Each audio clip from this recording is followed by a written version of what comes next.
Magandang araw. My name is Noreen Camille and ngayon ay i-explain ko ang aking napiling tula ni Jose Rizal na pinamagatang To the Philippines. Ang tula ni Jose Rizal na To the Philippines ay isang mensahe ng pagmamahal sa bayan at panawagan para sa pagbabago. Sa tula, ipinahayag ni Rizal ang kanyang malalim na pagmamahal sa Pilipinas. Tinawag niya dito ang Pilipinas bilang Perlas ng Silanganan or the Pearl of the Orient Seas. Kaya, ini-drawing ko o nilagay ko yung pearl na symbol doon sa aking drawing. Kasi doon sa tula, tinawag ni Jose Rizal ang Pilipinas bilang Pearl of the Orient Seas or ang Perlas ng Silanganan. Makikita doon sa tula na pinapag-iusapan ni Jose Rizal ang kanyang mga kababayan na magising sa katotohanan ng kanilang kalagayan sa ilalim ng pamumuno ng mga Kastila. Tinatawag niya silang magbangon at labanan o bumangon at labanan ang mga pang-aapi, simbolo ng pangangailangang magkaisa at lumaban laban sa walang katarungan sa kamay ng mga Espanyol. So, dun sa utulan na To the Philippines, pinakita rin doon yung Rizal na dapat magising ang mga Pilipino sa mga walang katarungan na ginagawa ng mga Espanyol. Doon makikita ang pagmamahal ni Rizal sa kanyang mga kapwa Pilipino at sa kanyang bansa. Kaya nilagay ko yung Philippine flag at yung mapa ng Pilipinas para ipakita na or maging simbolo ng pagmamahal at dedikasyon ni Jose Rizal upang lumaya or gumagising ang mga Pilipino sa mga pang-aapi na ginagawa ng mga Espanyol. Bagamat malungkot ang tono ng maraming bahagi ng tula, ipinahayag ni Rizal ang kanyang pag-asa para sa paglaya ng Pilipinas mula sa pananakop ng mga Espanyol. Naniniwala si Jose Rizal na magigising ang mga Pilipino at malalaman nila ang mga kawalang hiyaan na ginagawa ng mga Espanyol at babangon ang Pilipinas. Mapapanatili nito ang kanyang ganda. At nanawagan din si Rizal sa kanila na magkaisa at magtulungan sa pakikibaka para sa kalayaan at kasarinlan. So yun din yung isa sa mga pinahayag ni Jose Rizal sa tula na magkaisa ang mga Pilipino sa paglaban sa mga Espanyol. Dahil sa taglay na kagandahan ng Pilipinas, kaya natawag ni Jose Rizal na Pearl of the Orient Seas or Perlas ng Silanganan ng Pilipinas dahil sa likas na yaman at likas na kagandahan nito.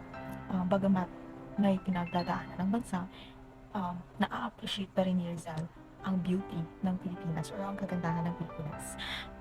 Including yung mga natural sources, natural mga likas na yaman tulad ng mga isda, especially the fjords, the beach, mga karagatan at mga berdeng kagubatan ng Pilipinas. So yun yung na-appreciate ni Rizal kung gaano kaganda ang Pilipinas.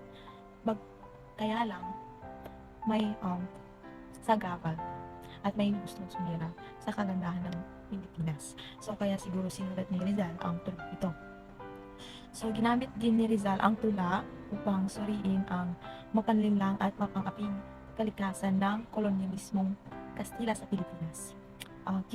Kinundina niya sa tulang ito ang mga pang-aabuso ng mga kolonyal na otoridad at nananawagan para sa wakas ng paghihirap ng mga Pilipino sa ilalim ng dayuhang pamumuno.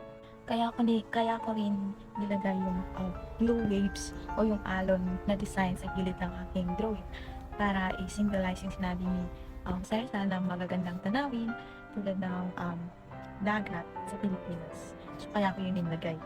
And kasama yung pearls. So isa yun sa mga inalim tulad ni Rizal sa kagandahan ng Pilipinas. So sa huling bahagi ng tula, ipinahayag ni Rizal ang kanyang pangarap para sa isang mas magandang kinabukasan ng Pilipinas, kung saan ang mga mamamayan nito ay mamumuhay ng mapayapa, maunlad at may dignidad. hinihimok niya ang kanyang mga kababayan na magsumikap para sa bisyon na ito at itaguyod ang pagtatayo ng isang maunlad na bansa. So, in summary or in contrast, ang To the Philippines ni Rizal ay nagpapahayag ng kanyang pagmamahal sa bayan, ang kanyang paninindigan para sa katarungan at ang kanyang pag-asa para sa isang mas magandang kinabukasan para sa Pilipinas at sa mga Pilipino. So, ayon sa tulang ito, handang ialay ni Jose Rizal ang kanyang buhay para lamang mapanatili ang ganda ng Pilipinas or parang magising na ang mga Pilipino sa mga kawalang katarungan na ginagawa ng mga Espanyol. So, handa siyang ibuwis or isakripisyo ang kanyang buhay or kahit ano para lamang makamit ng Pilipinas ang kalayaan na matagal nitong inaasam. So, yun lang po.